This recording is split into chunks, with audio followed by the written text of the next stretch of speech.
Hello, hello. Yes, great. Hello, everyone. Good morning.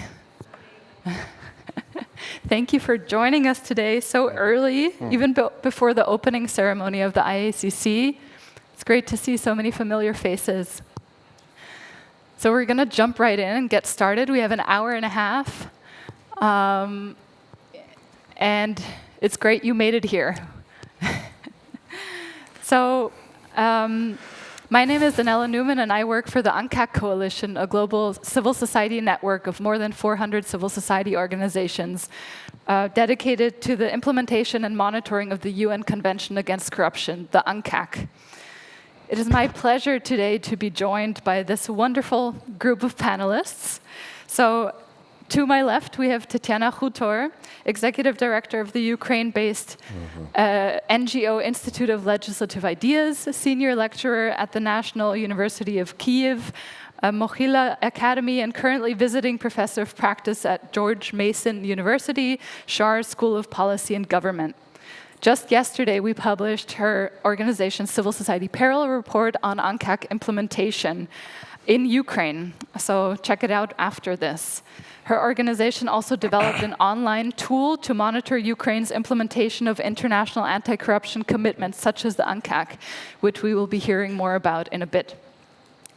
To my right, we have Umar Yakubu, Executive Director of the Nigeria-based NGO Center for Fiscal Transparency and Public Integrity, and our former UNCAC Coalition board member representing Sub-Saharan Africa. Thank you. Umar's organization is currently writing an UNCAC implementation parallel report with the UNCAC Coalition support, and has also developed a monitoring tool to track the government's implementation efforts. Welcome. Thank you. Also with us today is Nikita Godbole, Foreign Affairs Officer at the U.S. Department of State, who has been tracking the UNCAC IRM for several years now and who also facilitates U.S. engagement on anti-corruption issues through the G7, G20, Asia-Pacific Economic Cooperation, the Indo-Pacific Economic Framework for Prosperity, and more. She will give the government perspective and share the U.S. views and priorities as President of the Conference of the States Parties to the UNCAC, the COSP, on why it's so important to strengthen the UNCAC review mechanism and its next phase.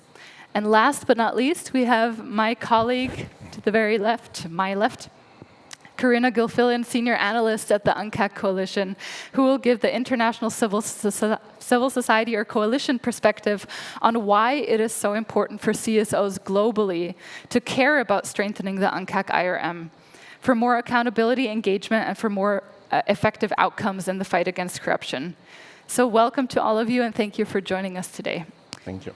Before hearing from our panelists, I would like to set the scene and give everyone a bit of context.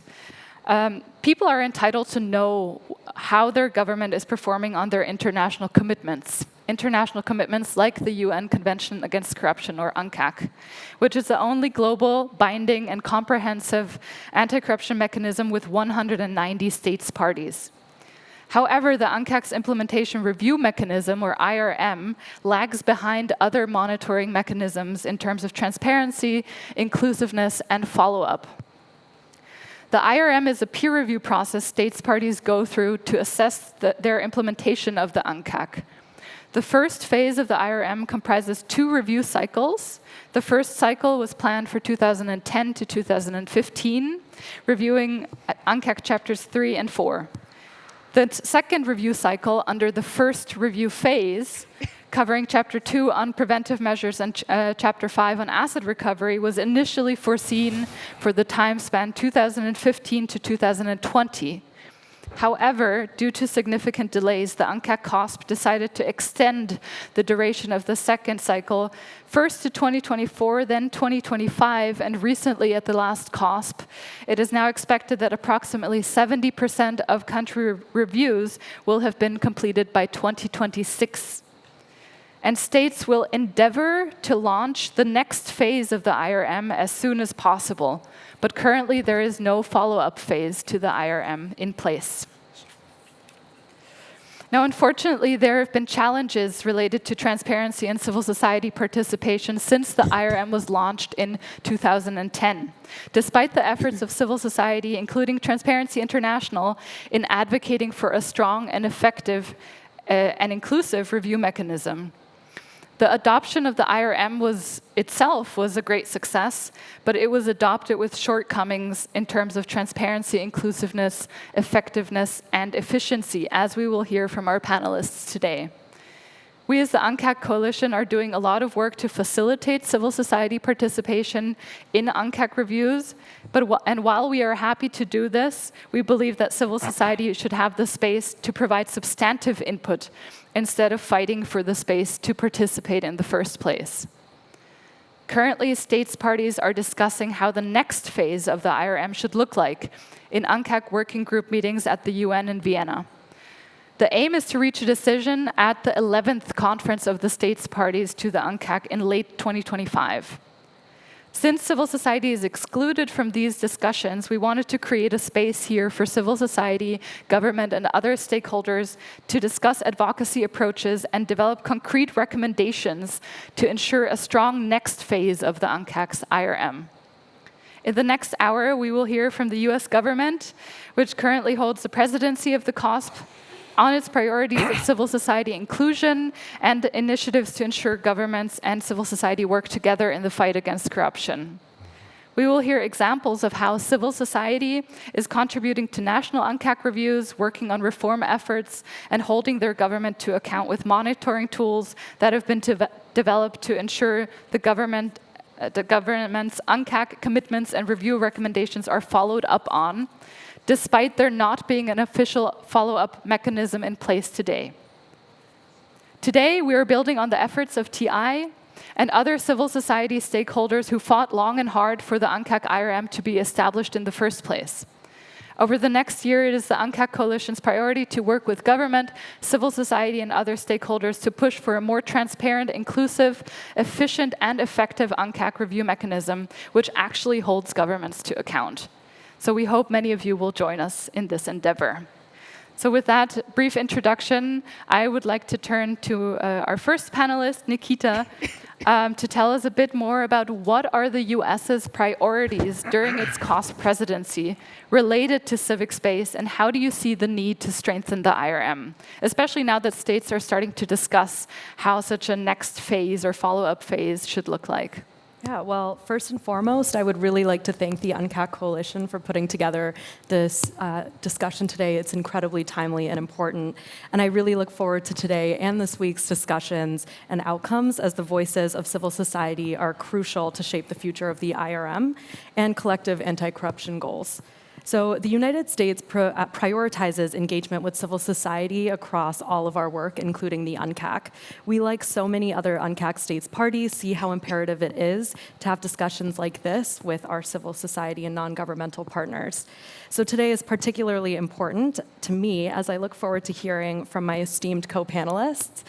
And I also hope to hear ideas and recommendations from you, the audience, on how we as governments can do more to empower civil society's role in the UNCAC and the IRM. As Danella mentioned, in December 2023, the United States hosted and assumed the presidency of the 10th UNCAC COSP.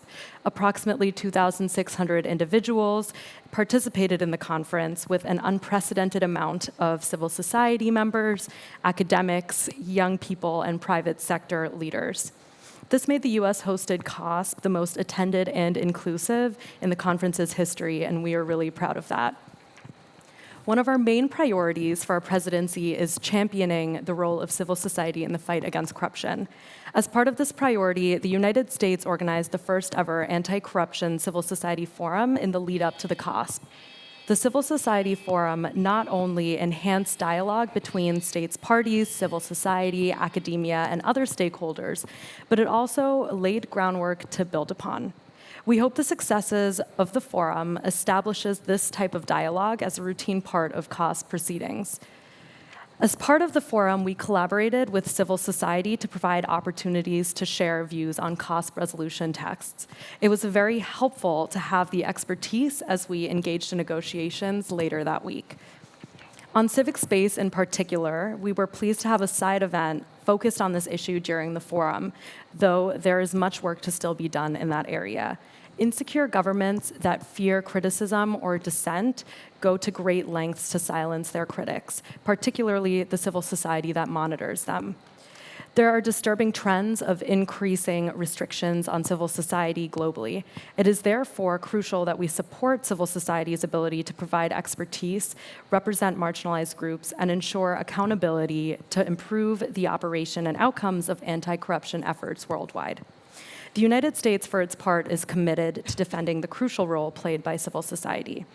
On the multilateral front, this means working with our allies to defend civil society's ability to participate in fora like the COSP. Civil society organizations and anti-corruption champions too often face intimidation and reprisals for their activism. We were proud to join others in voting to overturn the objections to civil society's participation in the COSP. We also secured consensus-based adoption of the US-led resolution, Atlanta 2023, promoting integrity, accountability, and transparency in the fight against corruption, which was the first COSP resolution on promoting accountability. The text prioritizes corruption's impact on human rights and the need for governments to support and defend civil society and the media, among other things. With this resolution, the United States is pressing for efforts to address impunity and protect non-governmental stakeholders in the fight against corruption. It also gives us the mandate to work with UNODC to strengthen civil society's contribution to COSP deliberation, particularly by expanding the NGO briefing that takes place at the UNCAC Prevention Working Group. Those are just a few examples of our efforts to make the COSP a little bit more inclusive, which are part of a broader US strategy in an effort to protect and elevate civil society voices globally. Our goal was to use these efforts as a jumping-off point for more engagement between non-governmental stakeholders and governments to discuss pertinent issues we face in the fight against corruption, as well as the UNCAC, and part of that is, of course, the IRM. On the IRM specifically, the US is a strong promoter. It provides valuable insights and recommendations to governments to identify opportunities to strengthen our own anti-corruption frameworks and to identify where we have room to grow. It is a powerful tool and a useful aid in helping us identify what actions governments can take to improve our implementation of the convention. These actions are not just a box-checking exercise. These actions ensure that governments are responsive and accountable to the international obligations and standards we developed. I'll finish my response by saying that transparency and inclusivity are foundational tenets in the fight against corruption. Governments cannot tackle corruption alone. We need the experience and expertise that civil society brings. As the COSP considers improvements to the IRM, the United States will continue to advocate for meaningful civil society engagement through the review process. Civil society helps ensure information offered by governments in the peer review process is validated, particularly during IRM site visits, and provides an important accountability mechanism for IRM follow-up. Ultimately, we want to hear from you on what meaningful engagement does look like and practical ways civil society can shape and play a role in the review mechanism moving forward. Thank you. Thank you, Nikita. So turning to you now, Tatiana, how has your organization, Institute of Legislative Ideas, been involved in the UNCAC review process in Ukraine? Could you provide a few examples of good collaboration between government and ILI on anti-corruption reforms, now that we heard from Nikita on how such good collaboration could look like? Thank you. Thank you for having me here. Thank you for coming here in this early morning and finding this place. It was not easy, I know. So talking about Ukraine, Ukraine is in the process of review is still ongoing, and the country visit was postponed first due to the COVID-19, and after that due to the full-scale war. So we really had a problem with it. Now Ukraine is waiting for the experts and reviewers to come, and we hope that we'll see them this year. Maybe online, maybe offline, but we are hoping hoping to see them offline. So how ILI was just like engaged in this process, I would say involved in this process. To be honest, our think tank, it was not our idea. Our partners just like proposed us to monitor and to prepare this parallel report. And we say, okay. So in Ukraine, it's not so popular, to be honest, because Ukraine has so many anti-corruption obligations that UNCAC convention was not in the top priority. But first we were skeptical about that, but after that, after looking a little bit closer, we saw that, in fact, UNCAC is a really good instrument. Why? Because it does not set some incredible cosmic goals for the next 100 years. It sets quite working instruments that can provide, if you just implement it, you just can ensure the transparent public administration, the normal life for just regular people, economic development. You can show investors that you can come and invest in the economy, etc. So just like, okay, it looks really good. After that, we contacted with the UNCAC coalition, and they provided us with a really good methodology. It was so good that we have to work hard to follow this methodology. So the first thing that we have done was involving of civil society organization, of expert civil society organizations, because ILI is okay, we're anti-corruption, our profile was anti-corruption and sanctions. That's great, but still, we may not, and you may not be the expert in each particular area. And that's why it was really crucial, and I think that it dramatically affected the quality of our report. It was more than 140 pages, unfortunately, or fortunately, I don't know. But still, the quality of this report really high, because we try to involve all the expert organization we know.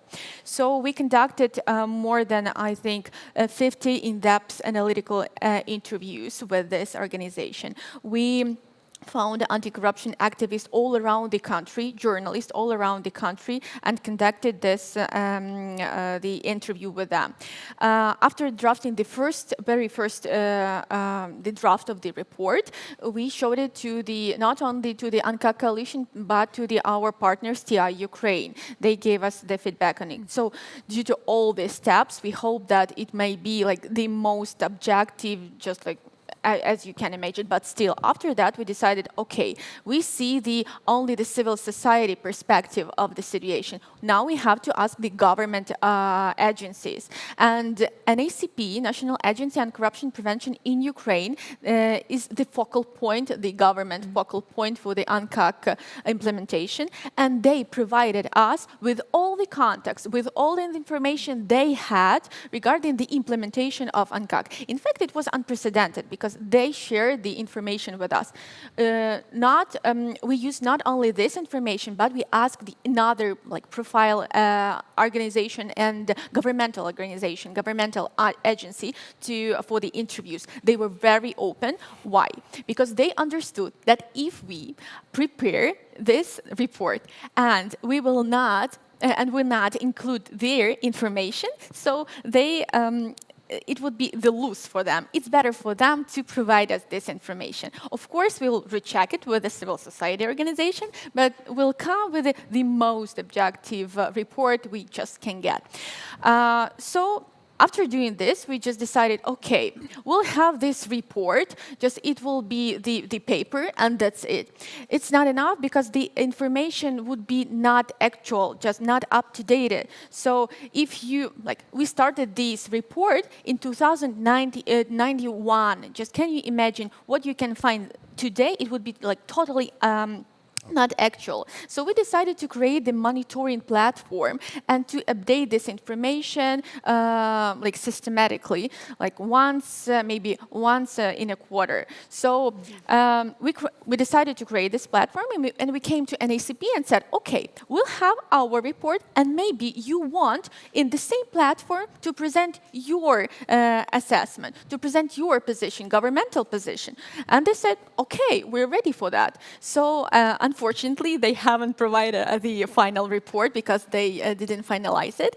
But still, they are ready to amend the form of their report because UNCAC coalition provided us with a really crazy form. It's in a good way, really in a good way, because we have to provide not only the legislation, but also practice. And not only good practice, but also the negative practice. So they are open to that. To be honest, and yes, thank you. The report was published yesterday, and it took us more than 3 years. I think that it's more than like to have a baby or maybe 2 babies, but now we have it.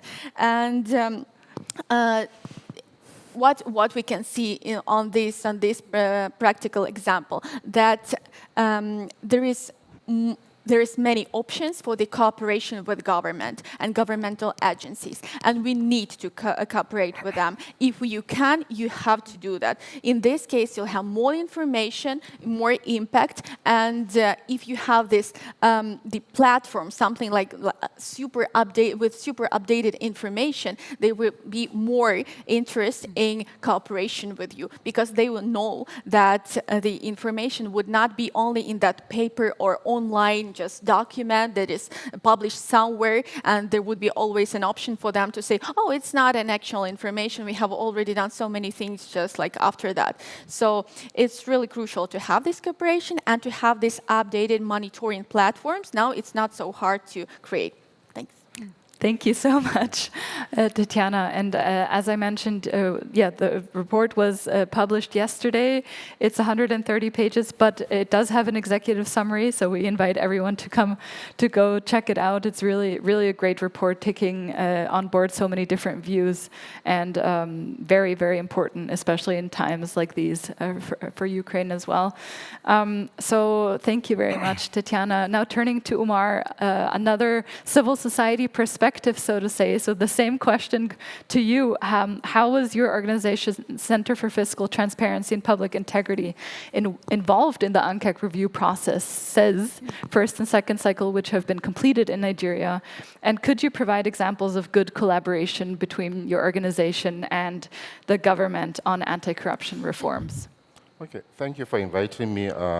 Pleased to meet everyone here. For the question is, luckily Nigeria has completed both review cycles and proactively published both reports, including the self-assessment checklist, and that is on the government website for anybody to access, and see the things that have happened. But the truth is, most UNCAC review processes are intergovernmental in nature. Civil society are not particularly involved only when they are releasing the report or making some news items or some publications. So what the center did, civil society, is to push for some advocacy to be more involved in these processes. Now, based on that action we took, some advocacy, when you have the report, what it does is to give birth to another mechanism, which is the National Anti-Corruption Strategy, because that's the real implementation of the UNCAC. Excuse me. And at this level, at the next level, civil society were fully involved. We were involved, we're part of the processes, because these are the areas where you actually have to implement every issue or every gap identified in those mechanisms, especially on the preventive side, where Nigeria was not doing so well, but we did very well in the asset recovery side.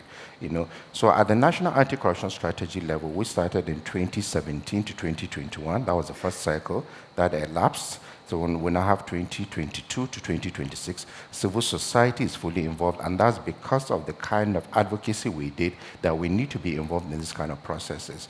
And the way we see things from the government side, they see differently from how the civil society we see. We are looking at practical steps to take to address issues, not political statements, not generic, unambiguous statements that you are not really sure or where to hold on to something. So civil society will put pressure on things that are measurable, which we developed a similar mechanism later on.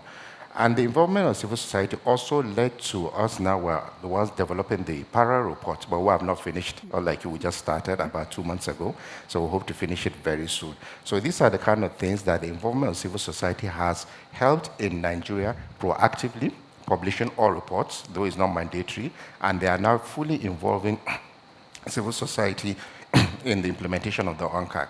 Then lastly, where civil society was deeply involved, in Nigeria, of course, like most democracies, you have the government, the parliament, the media, the judiciary, and the civil society. So for the first time, the National Assembly, that's the parliament, got civil society to come and partner with them to assess the implementation of the UNCAC recommendations and all those things together with the NACs. They go together, the UNCAC, all the gaps we have seen, and the National Anti-Corruption Strategy.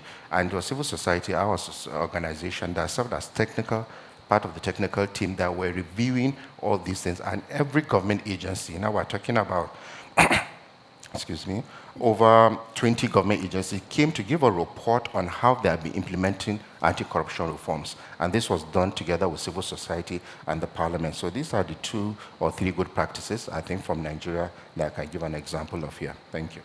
Thank you very much. So interesting, and it just goes to show how much can happen if there is transparency, if documents are published, if civil society is actually involved in the process of then following up and monitoring anti-corruption efforts as well. So thank you for sharing that. So now turning to my colleague Karina, could you tell us a bit more about where you see the shortcomings of the UNCAC's implementation review mechanisms, and not just that, but what can we do to overcome them, to strengthen? What recommendations do you have? Thank you very much. Can everyone hear me? Okay, great. And it's great to see very many familiar faces in the audience. So it's great to have heard some really concrete case studies of how civil society has been engaged in country reviews in a very meaningful way. But I think that the challenge is that those are not necessarily, they're not standards in the review mechanism. So it really depends on the country context as far as how reviews are going to be done. So I was going to go through 5 significant shortcomings of the IRM. And some of them have been referenced as well. But just to go through those 5 significant shortcomings. The first is the lack of adequate inclusiveness and civil society participation in the process. So at a basic level, according to the terms of reference of the IRM, states are not required to consult or engage civil society actors in country reviews.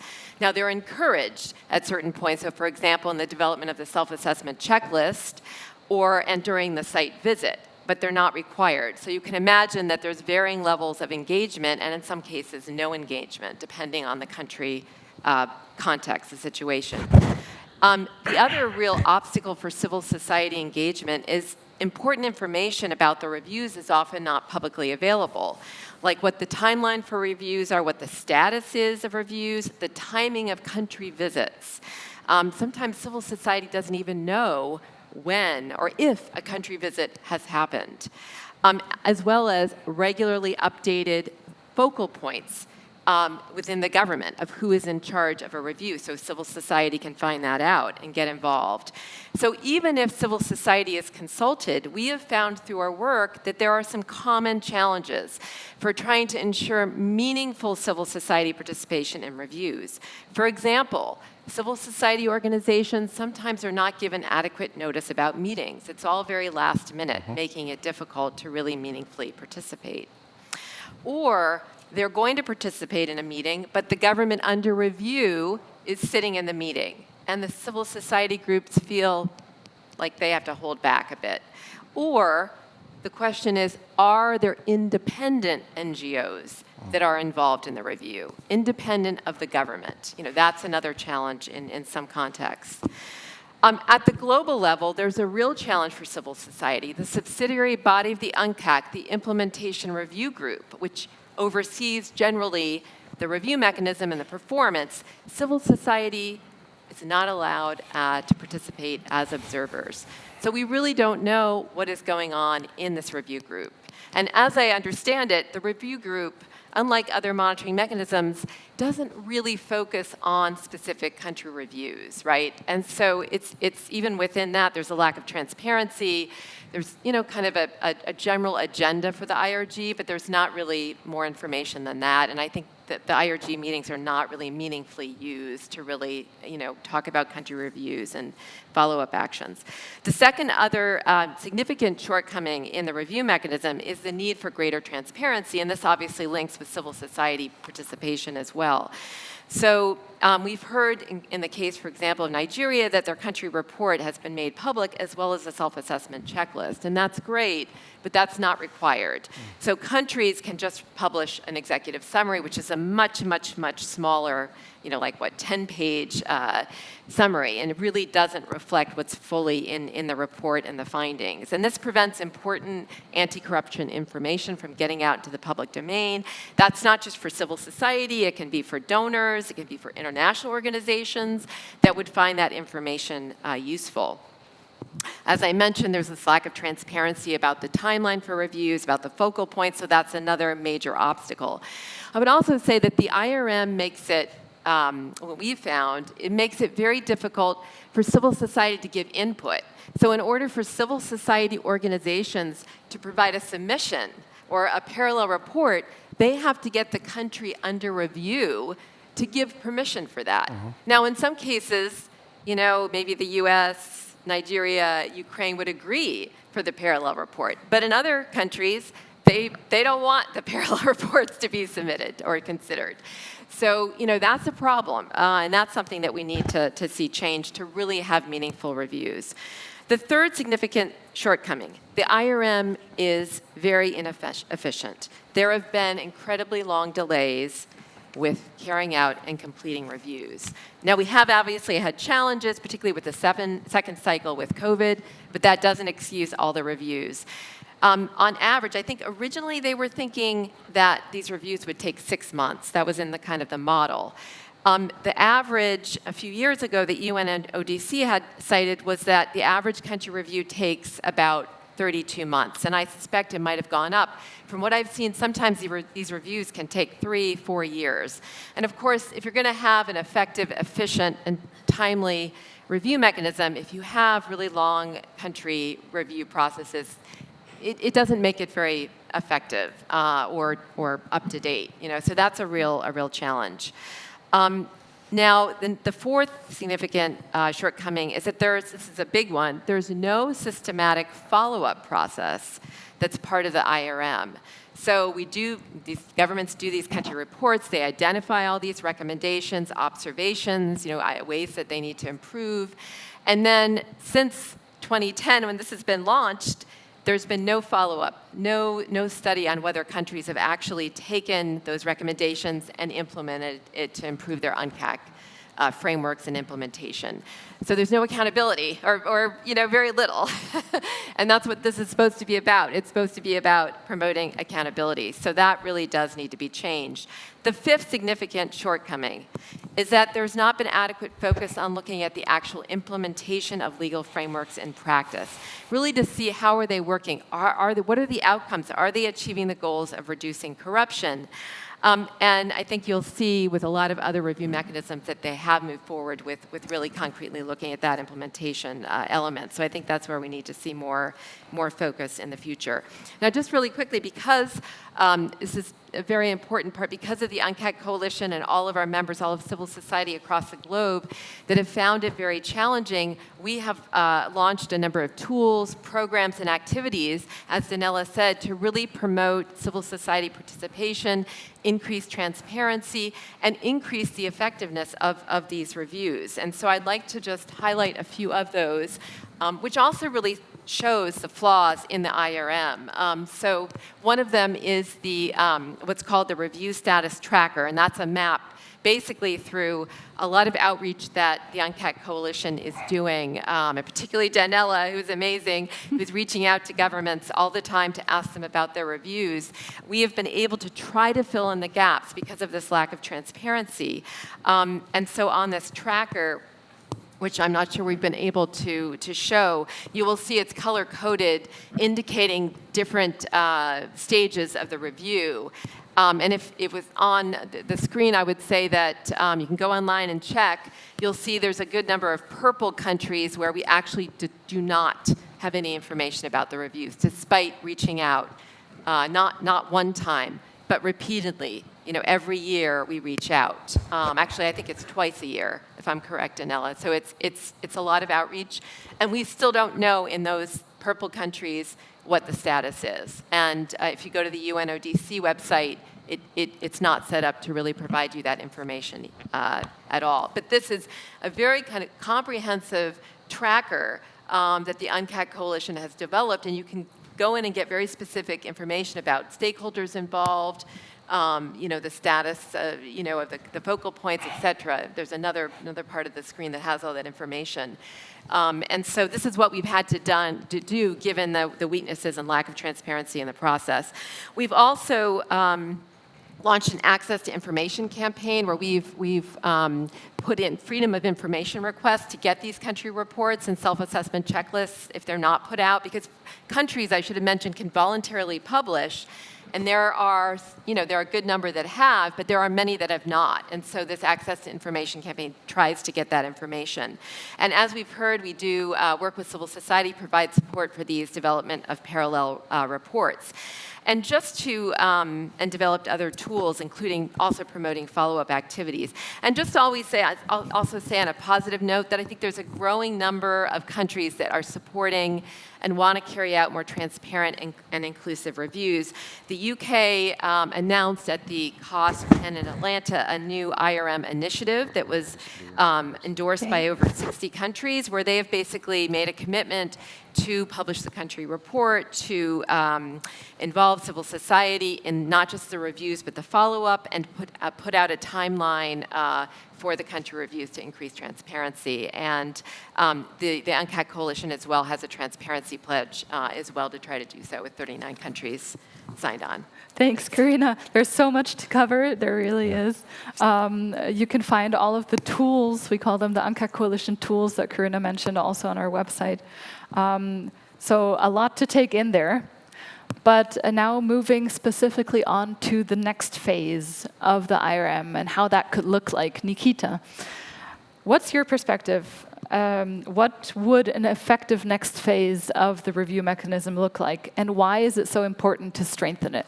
Yeah, thank you so much for that question. And as both you and Karina mentioned, the Implementation Review Group, or the IRG, is one of the subsidiary bodies of the COSP, and it's currently discussing what an effective next phase of the review mechanism looks like. So I was in Vienna last week, where states parties formally started discussing the scope and thematic sequence of the next phase. So I would love to continue hearing your thoughts on how we improve it, but from the United States, here are a few of our thoughts that we've been putting together. But the United States participates in all of the other anti-corruption or anti-corruption adjacent review mechanisms, and our participation in all of these bodies has really given us a useful perspective on how different review mechanisms operate, including how they transition onto the next phase. So I'm happy to share a few of our ideas here with you today, and lots of them do come from our experience on these other review mechanisms. So firstly, we have an opportunity to strengthen the IRM's utility. States parties participate in the IRM because we find it useful, and it's most useful when the recommendations are provided in a timely manner. And you touched upon a couple of these as well too. But to that end, we hope to make the next phase much more efficient and feasible. The sooner we receive recommendations for our reviews, the more relevant they are, and the sooner we can actually take action on them. There are many things we can do to make it more efficient, including looking at processes and substance. So substantively, we are strongly considering a narrower scope and a smaller review. We found that the Inter-American Convention Against Corruption and its follow-up mechanism, or MESASEC, and the Group of States Against Corruption, or GRECO, to be incredibly efficient, in part due to the size and the scope of the reviews. The MESASEC, for example, is only reviewing 4 provisions this round, which has helped the mechanism adhere to its anticipated period of performance for this current round. To narrow the scope of the IRM, one potential option may be to review 1 chapter per cycle and just have more cycles. 2 chapters per cycle was too much, and it required engaging with many different equities within our government since the chapters were not really closely related. And 1 chapter per cycle could give us a greater focus, less to review, and it could be much more efficient. But that's just one idea, and states parties are wrestling with that idea right now. Secondly, and lastly, it's important for the IRM to show actual impact.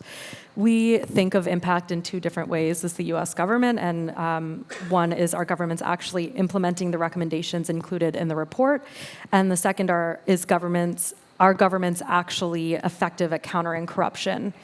As the United States has deliberated on the scope of the mechanism, we have come to the conclusion that states parties should be looking to build upon what has already been reviewed in the last phase, again, something that you touched on.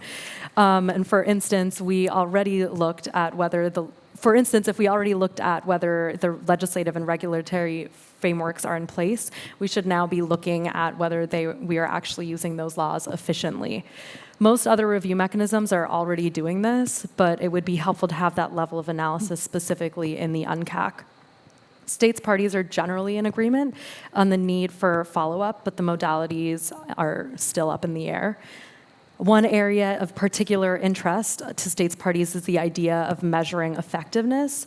We all see merit in the idea, but also do not want to duplicate what other mechanisms are doing, and also don't want to create something so complex that significantly delays the launch of a next phase. So we would welcome civil society's views on how states parties might consider the idea of effectiveness in the review in practical and feasible ways. Thanks. Okay. Thanks, Nikita. And turning very quickly over to Tatiana, because I'm conscious of time as well. Your organization, together with the government, as you mentioned, developed a monitoring tool. So an online tool to monitor Ukraine's implementation of international commitments, such as the UNCAC.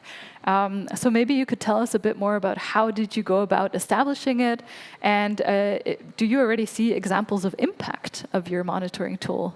And I'll show it on the screen as well. Thank you. Thank you. So, talking about our monitoring platform, I provided you with the basic information of what it contains. So, our main idea was to put there the most updated information that we have. So, it looks like this. We provided it in 2 languages, in Ukrainian and in English. So, the platform it has not only just like you can find it in the chapters. We have already filled this chapter 2. I think it was the biggest one, and it was so hard to manage to fill all these articles there. It's the preventive instruments, and another chapter which we have filled was the 5th one, about asset recovery. So talking about asset recovery, I would stop here because Ukraine was really, the implementation of this chapter was really poor. We had a great interview with the ARMA, the governmental agency responsible for the asset recovery. And for example, for the last 20 years, okay, maybe not a little bit less than 20 years, there was no case of asset recovery from abroad, to Ukraine. But as for now, we hope that we'll have the first one. So that's great. Another thing here is, I think the example of a cooperation is that NACP agreed to join this platform, and if you just mention, if you close this, so you'll see the logos on the top of the website. So it's Institute of Legislative Ideas and National Agency on Corruption Prevention. So what does it mean? They took this responsibility to put the information there. I already said that they haven't provided the information to publish here. Why? Because they haven't finished this their part of their work. They cannot do that as quick as we did it. There was many reasons for that, and for us it's much easier to get the information and to take that responsibility, and they cannot do that unless they get all the information from all the Ukrainian governmental authorities. So what's important here? We didn't put only the information, just you can choose like whatever article you may choose, like, or just go down. So here we have the general information. Here we'll have the public evaluation, like civil society evaluation and state evaluation. So we have this short information and like very visual information about the legal framework and implementation in practice. You'll see that like somewhere we have this not implemented at all, somewhere we have partially, largely, and fully implemented. Usually the legal framework is fully implemented and the practical part is mostly moderate. If we go down, we'll find the best practice, like good practices and negative practices. It's like the example. And if we go just like down, you'll find the news. Like each article has its own news, and you can find that positive, negative, and neutral news regarding each article. So it's like the very short introduction, how it looks like, and of course it will be filled with like more information because our report was published only yesterday, and ACP report was not published at all. So, but still, it would be the very useful resource for anyone, not only for those who are interested in UNCAC implementation, but for those who are interested in the anti-corruption efforts in Ukraine at all. So that's why if you just go to the main page, after this 2 years of preparations, like to the main in the very top, you'll find here that we changed the name of the platform. It's monitoring Ukraine's implementation of international anti-corruption commitments. Why? I think I will answer for this question on your third question, because it's directly connected to how we may these documents and the UNCAC work. So, yes. Perfect. On this point, I will stop. Great. Thank you so much, Tatiana. It's so great to see a visual, right? Everyone? Everyone awake still? Okay, so it's great to see this platform. I mean, now Umar, I mean, we'll also look at your organization's platform, and I have the same question to you. You also developed such a platform on civil society monitoring mechanism of Nigeria's commitments of the UNCAC, identifying gaps and recommendations. So how did your organization go about establishing this tool, and do you already see examples of impact? So we'll move over to yours. Can I come there?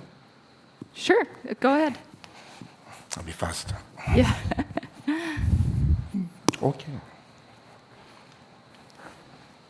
Okay, thank you. Like Tatiana said earlier on, most of the times, governments are slow because of bureaucracy and the internal processes, which is why for so many years we have not had the follow-up mechanism on how to follow up the mechanism to see how countries are implementing the gaps found out in the report. So this is where I feel civil society should proactively fill in that space, fill in that gap. Nothing stops us from trying to develop our own mechanism like Ukraine has done now. So what we have simply done here is to look at, similarly like the last one, look at every article. On the left side, you bring out all what the requirements are of that article. For example, development and implement, maintain effective, coordinated anti-corruption policies, and you have them 1, 2, 3, 4 under each article. So this is just Article 5 for an example. Now, what you usually find out, I'm sure in most countries like Nigeria, the legal frameworks are always there. All the laws will be there, which you'll find them here. On the implemental provisions, where you have the National Anti-Corruption Agenda, you have the strategy and all the things you have done. The Technical Unit on Governance and Anti-Corruption Reforms is a government agency that monitors the implementation of all these things. Now, what is the outcome? You see all the other work, a lot of paperwork that has gone into these things, coming out, publishing documents like all our reports, the self-assessment checklist, everything will be there. Now, where civil society should come in now is to look at the gaps.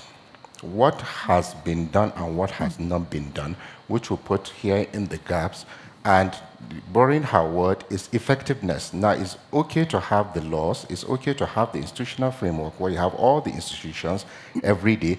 Okay, what is the impact of these laws and in this institution in the reduction of different elements of corruption, be it bribery, be it conflict of interest, be it procurement fraud, all the other elements of corruption? There should be a report on their effectiveness.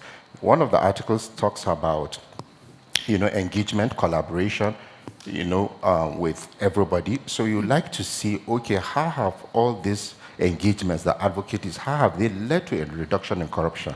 Because in some countries, you find that there's more increase in spending on advocacy, but there's no reduction in corruption. So we like to see how this UNCAC is helping in reducing all the different aspects of corruption. And this is applicable to every article we have here, right from 5 down to 64.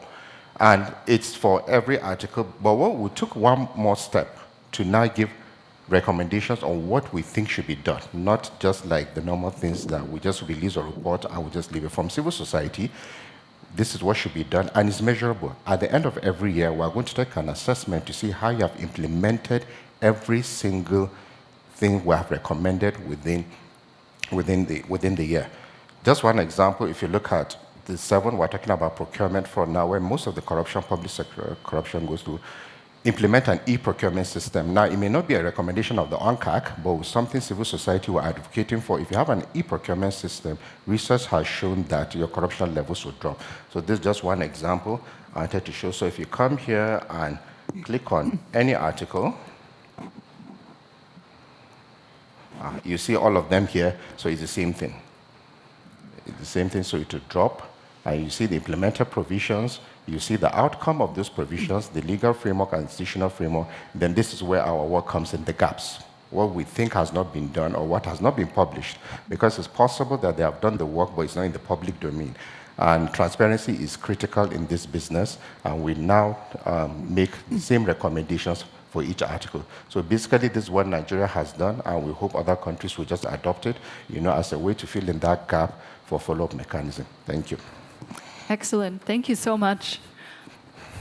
It's really great. And I mean, developing such tools is one thing, but then doing the monitoring, regularly, that really, really is an important part of these tools. So I know that TI Sri Lanka also developed such a monitoring platform, and more CSOs are really stepping up and being proactive about developing such platforms, looking at UNCAC implementation on the ground, so to say, even though there's no official follow-up mechanism in place yet. So this is really an important role that civil society can play to hold their governments to account. So thank you very much for sharing that, both of you. Corinna, what can we learn from other review mechanisms on how to improve the UNCAC? We heard a bit from Nikita already, and in particular on monitoring and follow-up, and also on stakeholder engagement. Do you see any best practices of other review mechanisms? And why is a strong follow-up mechanism actually so important in the UNCAC IRM as well? Great, thanks, Danella. And I think that just following the presentations, it's fantastic to see that civil society, as Danella was saying, is already doing follow-up and also setting up the monitoring to look at actually implementation and progress in practice. And Nikita had sort of raised the question of, well, how do you look at implementation? And I think that civil society already has developed a methodology through the parallel report. So we're happy to share that. Maybe that's something that the review, the IRM could adopt. I mean, I think it can be done in a way that's efficient, but also impactful. So just wanted to flag that we have good practices to draw from all the amazing work that civil society organizations are doing on reviews and follow-up. And I can't really do justice to the other different monitoring mechanisms with the time that we have, but just to highlight that there's a number of different anti-corruption monitoring mechanisms, and many of them are peer review ones, like the UNCAC IRM. And then also there's the Human Rights Fora, which I think a lot of their monitoring mechanisms and including the peer review ones are important, provide important lessons and good practices. So just quickly to highlight a few of those. First, on the stakeholder engagement. If you look at these other mechanisms, while not perfect, I'd like to stress that those mechanisms aren't perfect. But I think that they do offer some really important, lessons and ideas for what the IRM could do in its next phase. But when you look at those across the board at those mechanisms, they're all stronger on stakeholder engagement. There's more systematic consultation with civil society as part of reviews and as part of on-site visits. But more than that, like if you look at MESASIC, the one that Nikita was talking about, which is part of the Organization of American States and the Inter-American Convention Against Corruption, they are one of the review mechanisms that has, I think, a more participatory approach. They really try to engage civil society across, throughout the review process. For example, the questionnaires that the governments fill out about how they're doing on their MESASIC commitments, the MESASIC process really encourages civil society to complete the questionnaires. And then the committee of experts of the MESASIC really wants to take the views of the civil society into account when making the reports. And in fact, civil society organizations can actually present before the committee of experts about their findings on a particular country under review.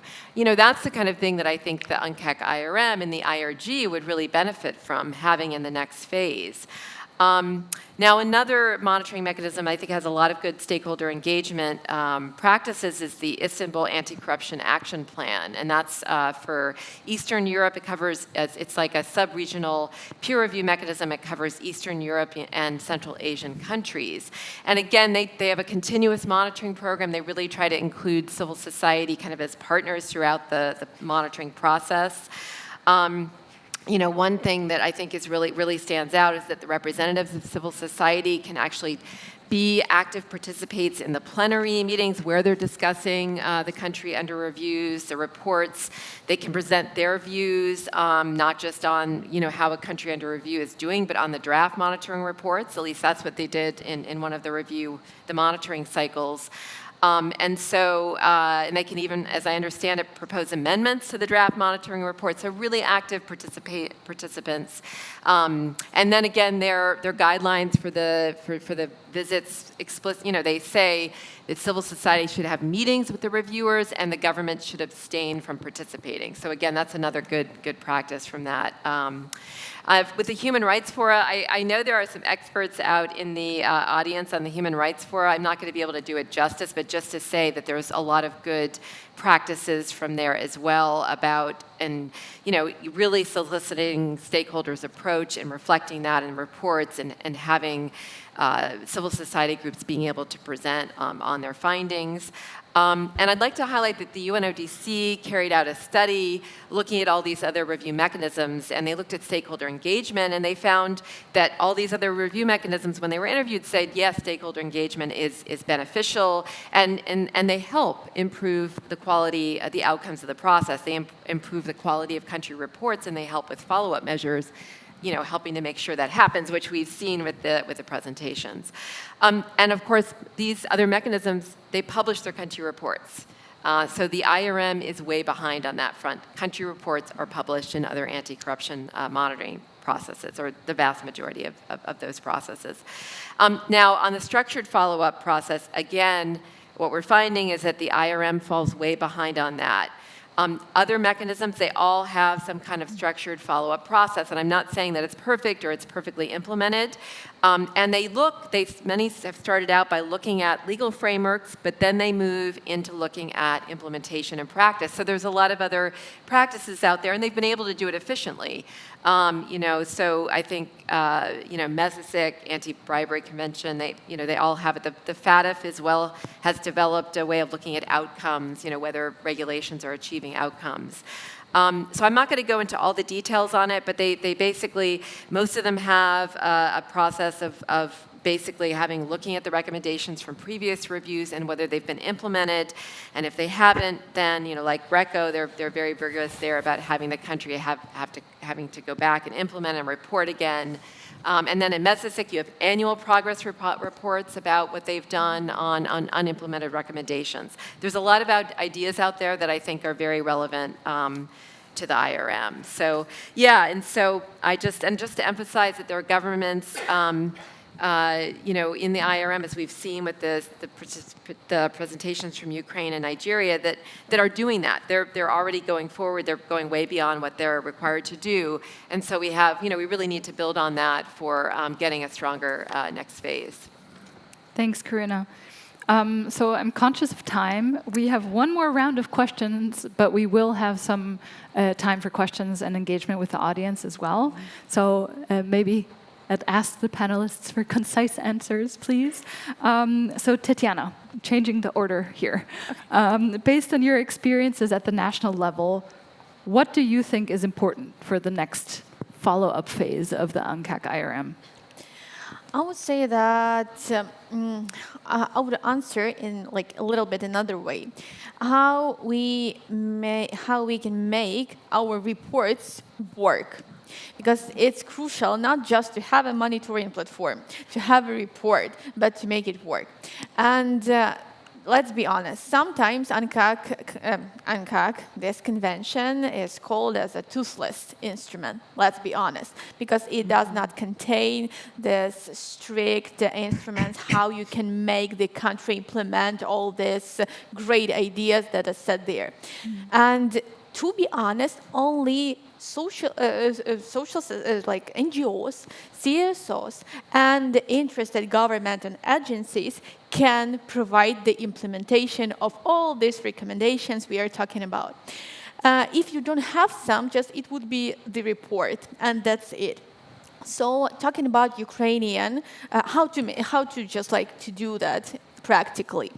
From our perspective, from Ukrainian perspective, we have maybe 2 or 3 ways. The first one, you have to collaborate with national anti-corruption agency if it's really independent, if they want to implement not only UNCAC, but their anti-corruption strategies, they will need you, and they will need this UNCAC implementation obligations. They will need these tools just to help them with the national strategy, national plans. So in Ukraine, we collaborate with NACP because it's their task to make other governmental officials and governmental agencies to do something, and to Parliament to adopt the legislation, agencies to implement this legislation, etc. The second thing is you have to find other obligations, other maybe more prioritized obligation that your country have. For Ukraine, for example, it's maybe Euro integration. So we are looking for the Euro integration. That's why we just rewrote the name of this platform on anti-corruption obligations, like international anti-corruption obligations, because we are trying to find this how we can combine these obligations with other obligations, maybe more important for your government in this period of time. So in this way, you can make them move forward faster, not just only and solely for the UNCAC implementation. And the third thing is civil society. So without advocacy of the civil society, I believe that not many things may be changed. You have to find this spots. For example, for Ukraine, we have anti-corruption strategy. We try to push and everything in this anti-corruption strategy. We have national anti-corruption plan developed in the base of this anti-corruption strategy. We try to push everything there. So we have the obligation for every national authority to have anti-corruption program. So we tried to push, and you have to try to push and to put all this, your recommendations regarding this topic in these anti-corruption programs. So you have to be engaged in the legislation development. Otherwise, no one will come and just, it's like maybe someone will come and say, oh, you're so genius, I want to take your recommendation and implement it. But like usually it doesn't happen. So that's why you have to work with all these like steps. And the last one about civil society. So in Ukraine we have a great example of it. We didn't have anti-corruption strategy for many years. Only after the full-scale evasion broke down, so we just started to move forward with the euro integration, and we needed anti-corruption strategy. That's why in 2022 the anti-corruption strategy was adopted like immediately. After that.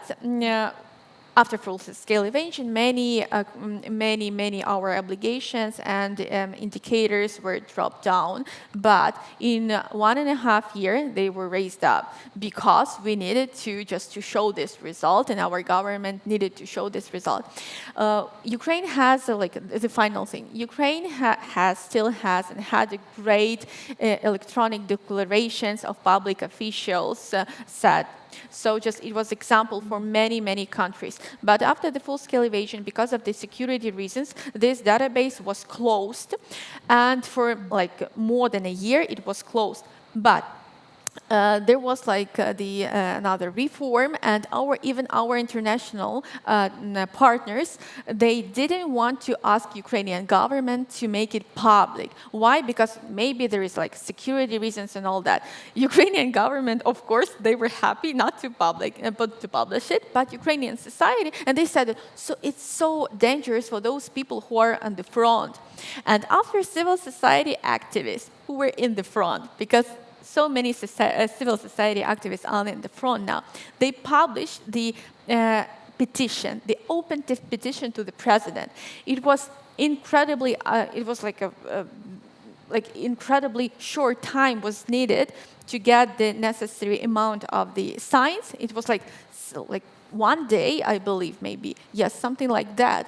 And only after this push from the civil society, who are on the front, the parliament decided to open the database with the register with all the declarations of the governmental officials. So just like only the push from the civil society gave us this result. So now we have so much work for our anti-corruption journalists and activists due to this push. So you have a power, we have a power, civil society have a power, and that's only us who may implement our recommendation in practice.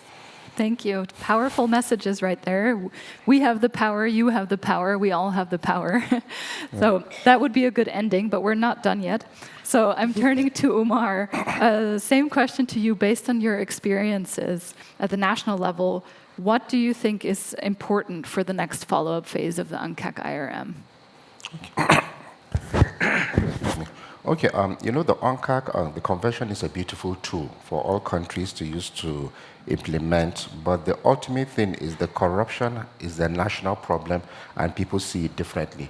So it's the responsibility of the country to, implement what the report says, from the IRM. So when there's no follow-up mechanism, it's the responsibility of that country to develop initiatives, mechanisms to see how it can improve its own problems, which is what we have done in Nigeria.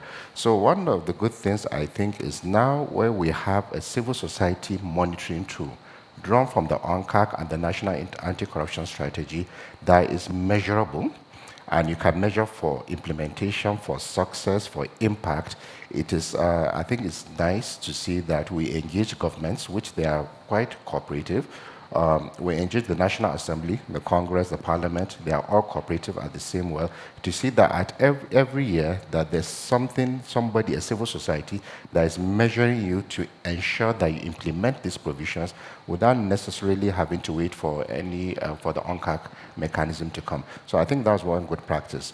The second thing is they have been cooperative, at least from the Nigerian experience. For the para reports, they have all been cooperative, and they have understood that UNCAC, even with the language, it doesn't push too much. It just tells you what you should do.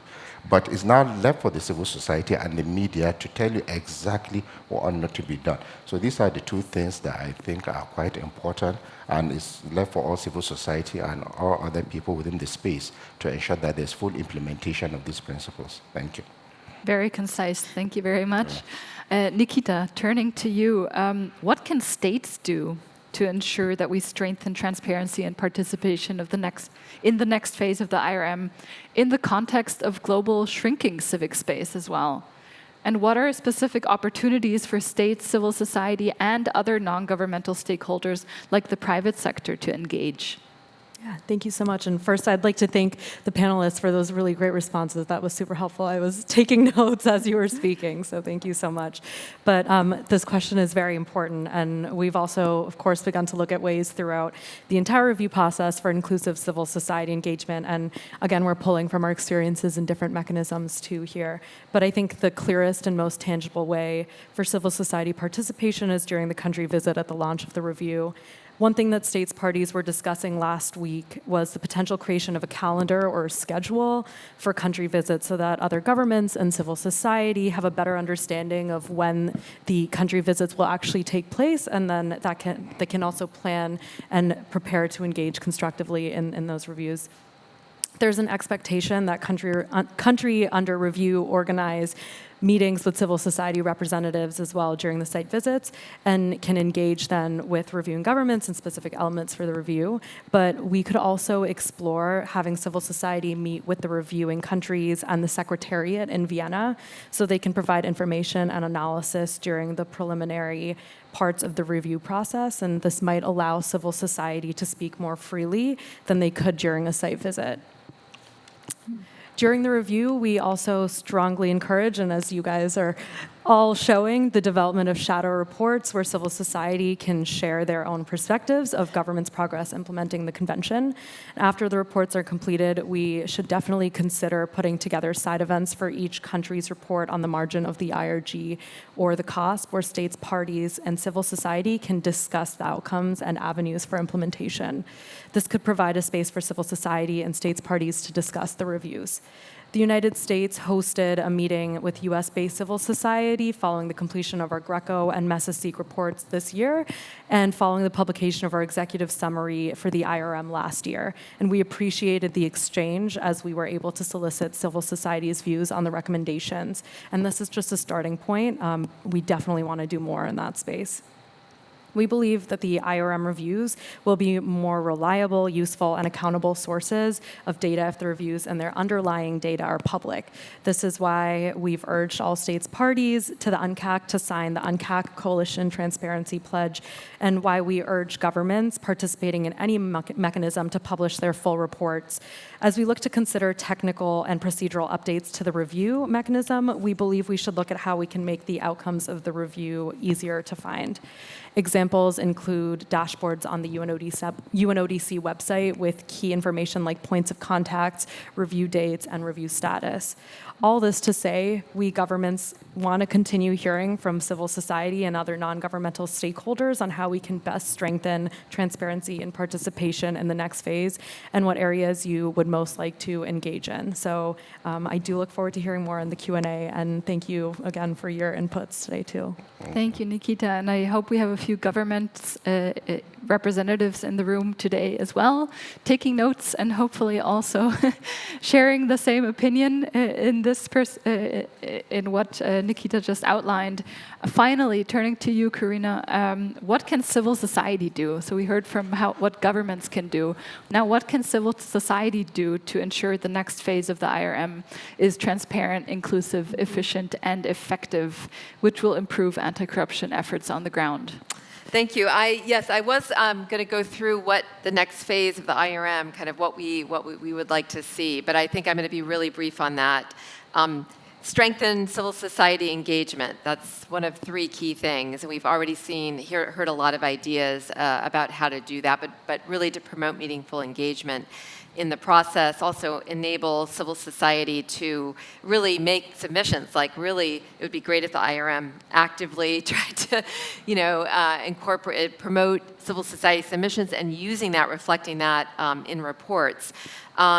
Second key way to improve, increase transparency of the process, the documents coming out of the review. We've heard a lot of ideas about that, and I think there's much more can be done.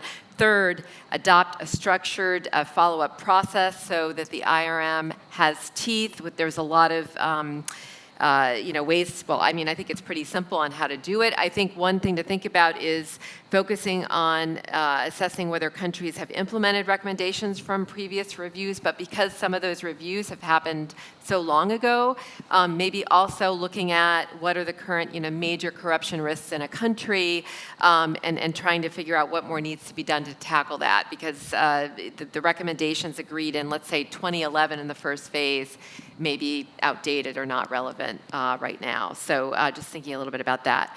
But now, what can civil society do? So I'm very excited to get to this part. We've heard about the states, parties, the governments already starting to deliberate about the next phase of the IRM. We have a major opportunity to strengthen the IRM, as we've discussed today, and to make it more relevant and impactful in curbing corruption. And we've got to remember the UNCAC is the only legally binding and most comprehensive anti-corruption instrument with a far reach across the globe. We're talking about 190 countries and the European Union. So as governments are discussing, and we hope will make a decision at the 11th UNCAC Conference of States Parties in December 2025 in Qatar, we want to influence this key decision, we as civil society. The UNCAC Coalition is very excited to be launching a campaign today to strengthen the IRM, to make it fit for purpose in holding governments to account for delivering on their anti-corruption commitments, and for participation of civil society. As we have heard, as we see everyday attacks on civil society, shrinking civic space across the globe, this is potentially an opener for civil society in countries with narrow, obstructed, closed civic space. This might give them a chance to get in the door and to be more protected and to have better anti-corruption commitments. We can't forget that. So we, through this campaign, aim to mobilize civil society organizations, think tanks, journalists, anti-corruption experts, and others that have an interest in this across the globe to have a strong, unified civil society voice to ensure the next phase has teeth and is fit for purpose. So no matter what anti-corruption issue you work on, it could be beneficial ownership transparency, asset recovery, corruption and environmental crime causing the climate crisis, political finance, civic space, human rights, whistleblower protection. I could go on and on. There's a way to raise that issue and address it through the UNCAC and through a country review if it's more transparent, more inclusive, and has a follow-up process. So we really need you to join this campaign. And we've put the QR code on here so that you can go scan that QR code and sign up. And this is not just a one-month campaign. This is a campaign between now and December 2025, or 2025, right? I got the right year, yes. To really strengthen this process. And if you sign up, there are going to be concrete actions. We really want to mobilize civil society to go to their governments and to get them to advocate for change. And we have a lot of governments that are doing some good things already with their reviews. So we can mobilize, have a coalition of the willing to really make impactful changes in the IRM. So I wanted to close with that. We need your help. Please scan the QR code or come up and talk to us or go to our stand. We have a stand as well, but we would love to talk to you more about involving you in our campaign. Thank you very much. Thank you very much, Karina. And I think that's actually a good closing. I was going to do this whole thing, but we don't really have time.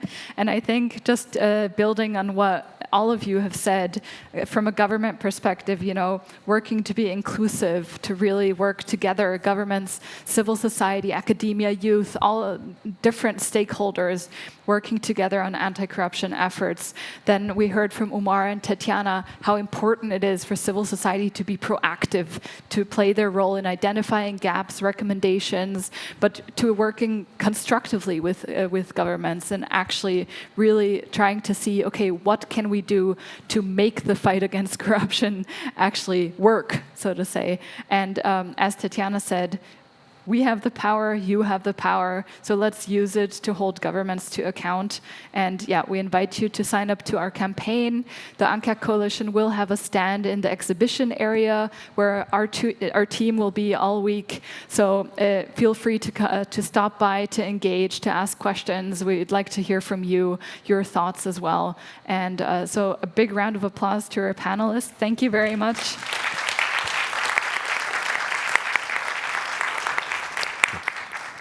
So I'd now like to open the floor for questions, comments, very short and concise, if possible. Angela, please go ahead. And if you could say your name and your organization as well. I'm Angela Reitmeier. I'm from Transparency Germany.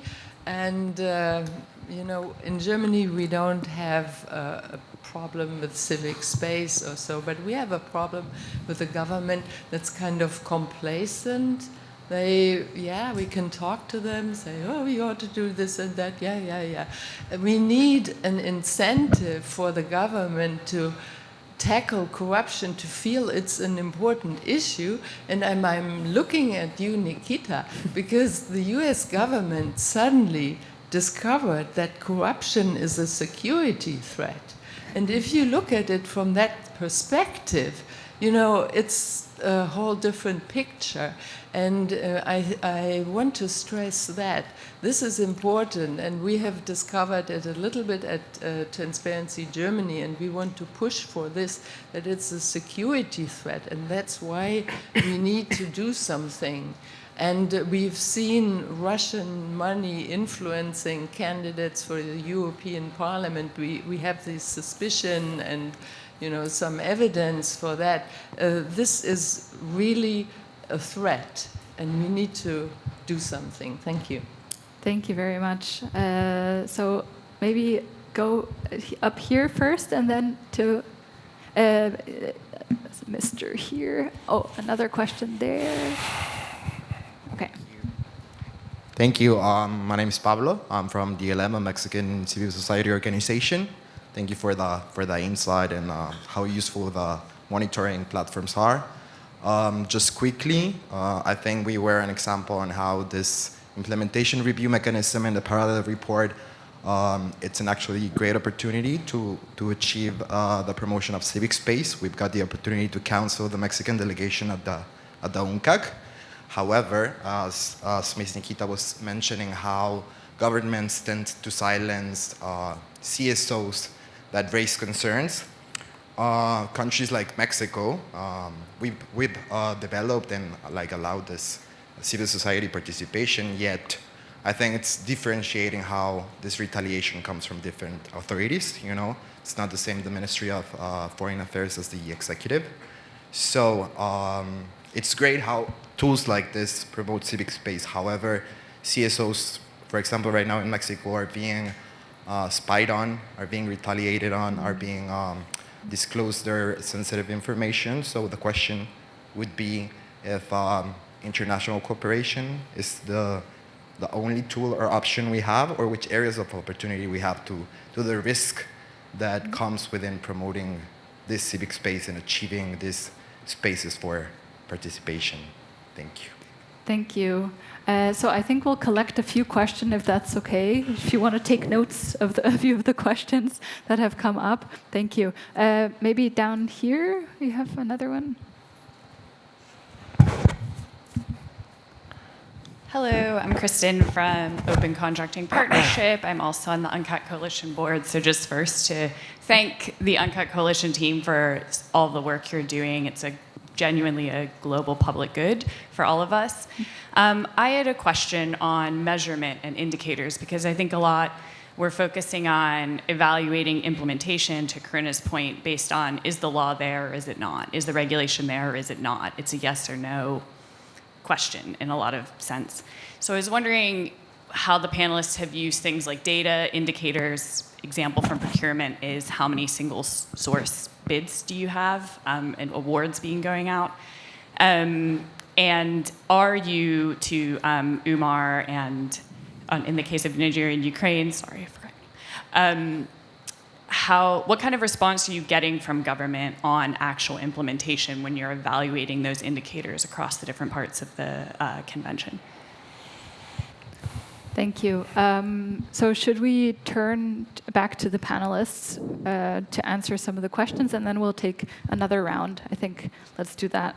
So who would like to comment on what Pablo mentioned on civic space, and if international cooperation is maybe the only pathway, or if there are other ways? Tatiana? I can answer all the questions. Go ahead.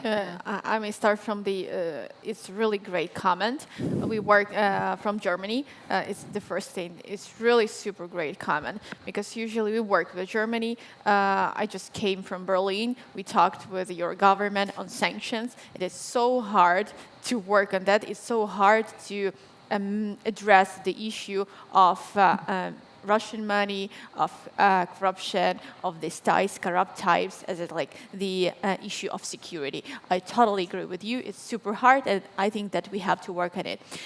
Talking about another question about the international communication, international partnership, whether it is the only way. Before the full-scale evasion, I would rather talk about our situation before the full-scale evasion, because now it's not a little bit, but different, because we have another threats and another like risks for the government, for the country.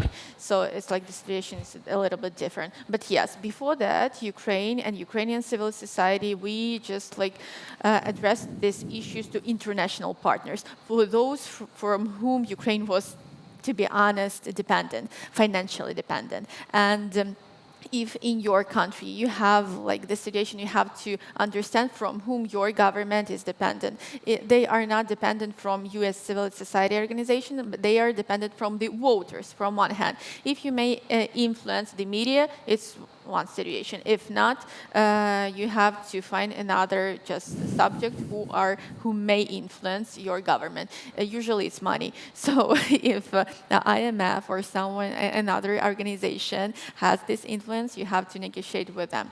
So it's like very honest and straightforward answer. And the question about the information that we are getting and receiving from the governmental agencies.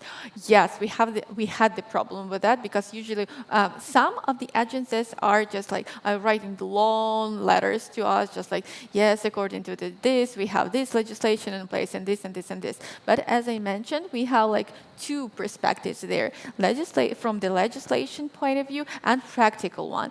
So usually we have another iteration of our negotiations with them, just like saying, okay, the legislation is in place, so what you have done to implement this legislation.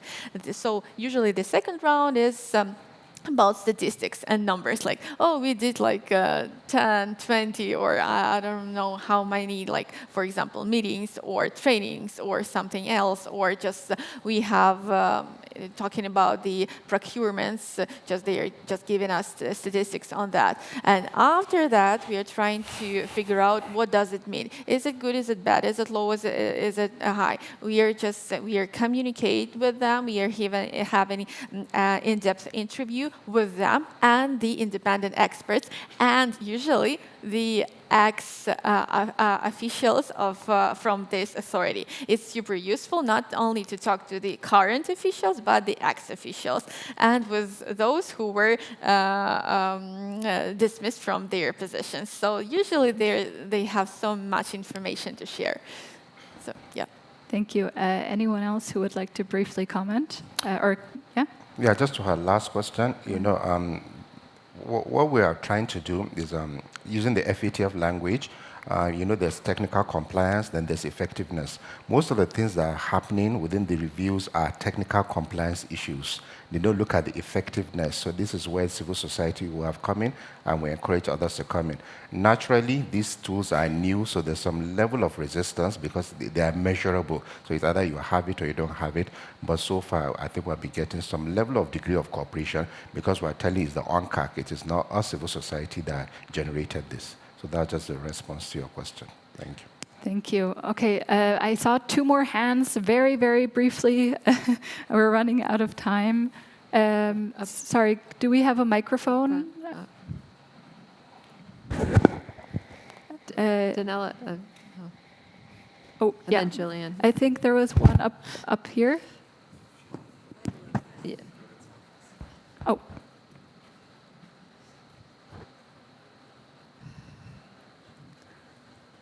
So we'll take one here and one here. Or there are 2 here. Yeah. Let's.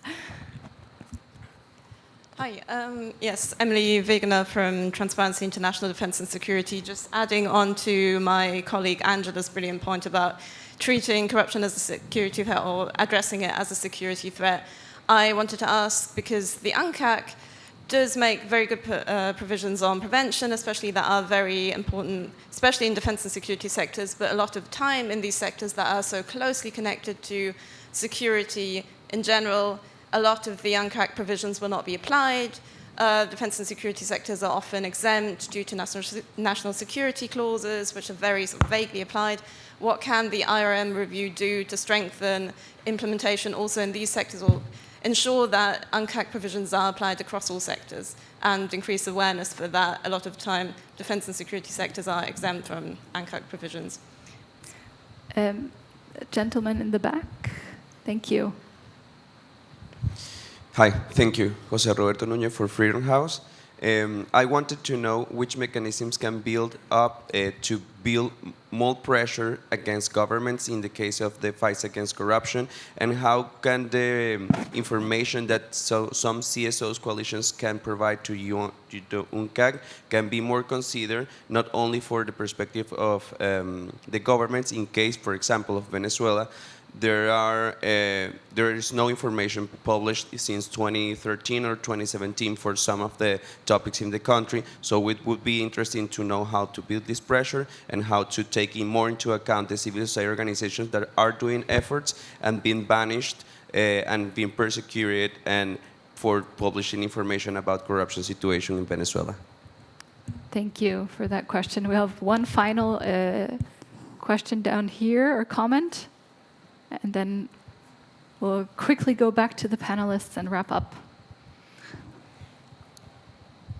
Thank you. I just have a brief comment. Having witnessed the negotiations for the previous review mechanism, where there was strong opposition from some states to make it a strong mechanism, I can only emphasize how important this campaign is that the UNCAC coalition is launching, how important it is for all of you who care about this mechanism to join in and actually go and actively advocate towards your government for a strong mechanism. Obviously, you're going to want to have more ideas from the coalition about what a strong mechanism should look like. There are already some ideas here, but it's really important for you to mobilize and to activate your government.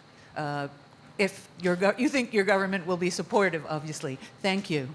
Thank you very much. So very briefly, going back to our panelists, would you like to comment on the 3 interventions that we heard? Anyone? We had defense and security, and how the UNCAC. Karina, go ahead. I'm forgetting. I thought I needed a microphone, but I don't. Yeah. So on really, really important point more generally of making sure that all relevant government agencies in a country are involved in the UNCAC implementation, or that you're applying the UNCAC provisions. And I note the comment that there are exemptions, I guess, through the national laws. Particularly in the defense sector. But I think, again, that speaks to the need to have more transparency and more inclusiveness in the review process, because then that issue can be raised. If civil society are going to be involved in the follow-up efforts, then you can do what has been done in Nigeria and Ukraine and make that a big issue in the follow-up. right? And ask for that to be changed, ask for that to be a recommendation. And then you put that up, do all these creative things with a monitoring plan, and do advocacy and pressure communications to try to move that forward. Because I would say that if the UNCAC IRM kind of stays as it is, then it's going to be very difficult, to kind of use that as a lever to address some of these gaps in the anti-corruption framework. I think another point is that there are all these different monitoring mechanisms on anti-corruption, and I think as civil society that we could use all of these different mechanisms to mutually support or reinforce each other, right? To try to address these different gaps. So I think that that's another thing to think about. How can we use these different mechanisms together, individually making sure that we're using all these opportunities, for example, in Messasic or in others where there are opportunities for civil society engagement, but then also using them together, like figuring out how to do that. So I just would put that out as another idea. I would cite that the U.S. government, the State Department has actually put up a website that has all the different monitoring mechanisms they are part of with links to their country reports. I think maybe the plan is to put the actual reports on that website. I think another great follow-on step to that would be to put what is the follow-up on all these reports are identifying weaknesses or challenges. What is the follow-up plan, and how is civil society going to be engaged? Right, anyway, sorry, I'm giving the U.S. government ideas, but also on the civil society, we can also do more on that front. So, and then as far as I think the person was speaking about Venezuela and the tremendous challenges there. And again, it's very hard to answer, quickly. But again, I would just say that if we can get more civil society participation, then that could create some openings. I'm not, there's obviously tremendous risks. And again, that's where we as civil society and the UNCAC Coalition should work with you to figure out what can we do globally to try to support what you might try to be, what needs to be done nationally as well, and kind of looking at how we can support that way and through the review mechanism. So I think that's a great question and something for us to consider.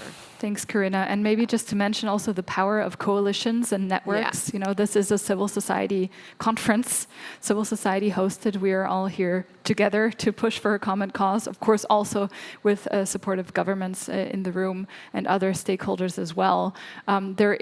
We are currently supporting a parallel report on UNCAC implementation in Venezuela as well, where, of course, government statistics are hard to come by, but then they refer to international reports and the international community as well, and try to get stakeholder interviews even if they're anonymous. So there are some ways to bypass those limitations as well.